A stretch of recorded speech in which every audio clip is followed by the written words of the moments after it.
Halo, Assalamualaikum warahmatullahi wabarakatuh. Selamat datang di channel Siwar TV. Ngakak di masa pandemi, 6 lawakan dari FPI atau Rizik. Hehehe, ditulis oleh Nina Nur dari siwar.com. Publik pasti geram dengan tingkah FPI atau Rizik Syihab yang petentang-petenteng, bicara semaunya, provokasi di mana-mana, hingga menghalang-halangi aparat yang mau ke lokasi tempat tinggal Rizik di Petamburan. Tapi, kali ini saya tidak mau mengajak pembaca tambah geram, melainkan mengajak pembaca mentertawakan kelakuan FPI atau Rizik Syihab yang sok garang, tapi sebenarnya juga lucu. Bisa ditertawakan seperti kita menonton stand up komedi atau film-film jadul warkop lah. Urutan sesuai waktu ya. Kabar Rizik dirawat adalah hoax. Ini muncul di berita-berita pada hari Kamis lalu, 26 November.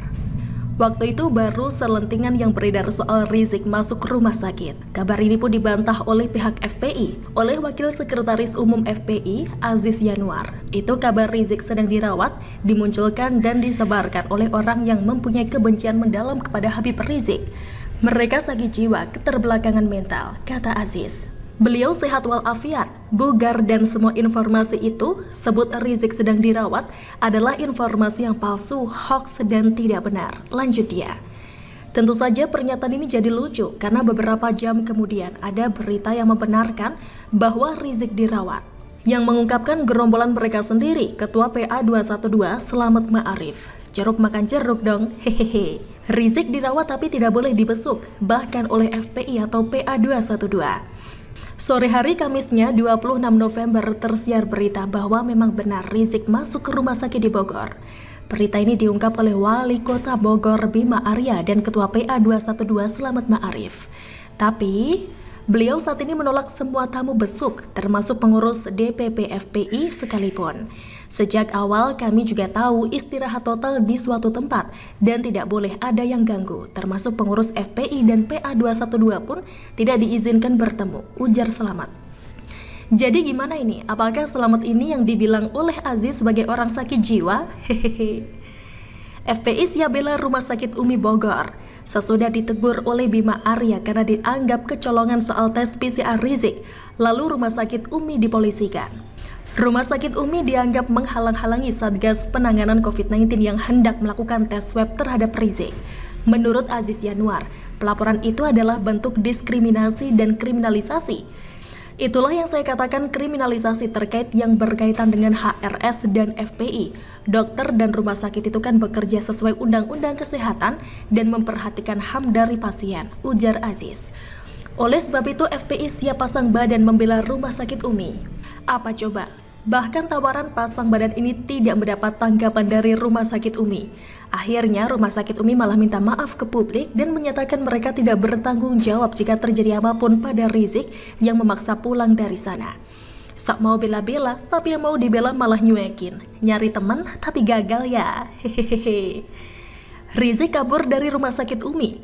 Nah, ini pasti bikin ketawa rakyat satu negara. Hehehe. Katanya singa gurun, singa Allah apa ya? Tapi kok suka kabur?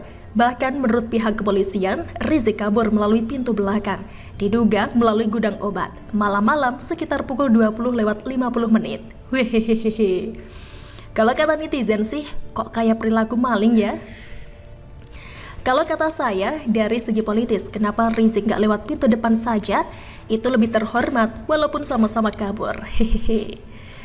Keluar aja di jam-jam dini hari gitu. Jadi malunya kan gak segede gaban kayak sekarang ini. Jadi tertawaan dan bahan meme lucu dari para netizen seperti di bawah ini.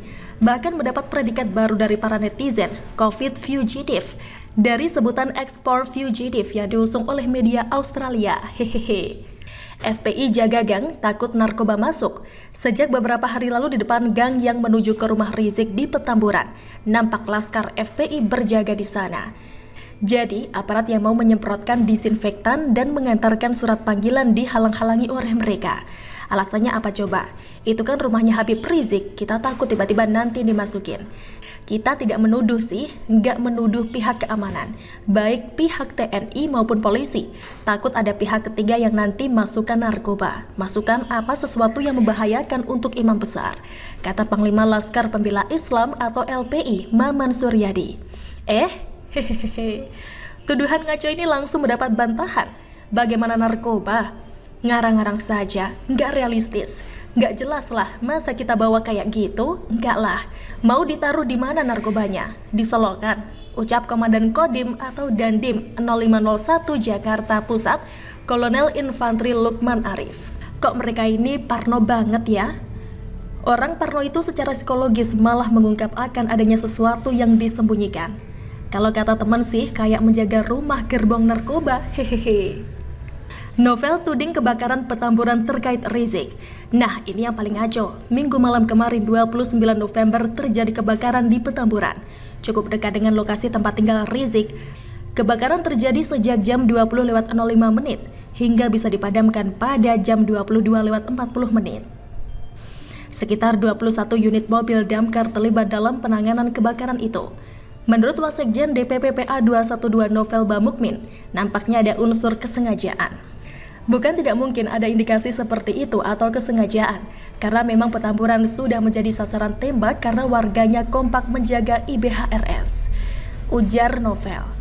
Menurut Novel, berbagai cara yang dilakukan musuh-musuh HRS untuk menjatuhkannya termasuk kebakaran tersebut namun selalu gagal.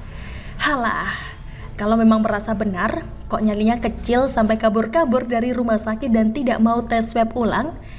Jadi mereka ini selain halunya tinggi, juga menganggap dirinya paling benar sedunia akhirat kali ya. Sementara pimpinan NU, Kiai Haji Said Akil Siraj, yang umatnya bisa mencapai ratusan juta di Indonesia, dengan terus terang mengakui bahwa dirinya positif COVID-19. Tanpa pernah meminta dipanggil dengan embel ulangnya. Membandingkan Kiai Haji Said Akil dengan Rizik Syihab akan sangat jomplang, apalagi dilihat dari segi ilmu agamanya. Saya yakin itu. Semoga Kiai Haji Said Akil lekas sembuh. Amin. Selalu dari kura-kura. Bagaimana menurut Anda? Silakan tulis komentar di kolom komentar. Jangan lupa untuk like, subscribe, dan share. Arkana pamit, sampai jumpa.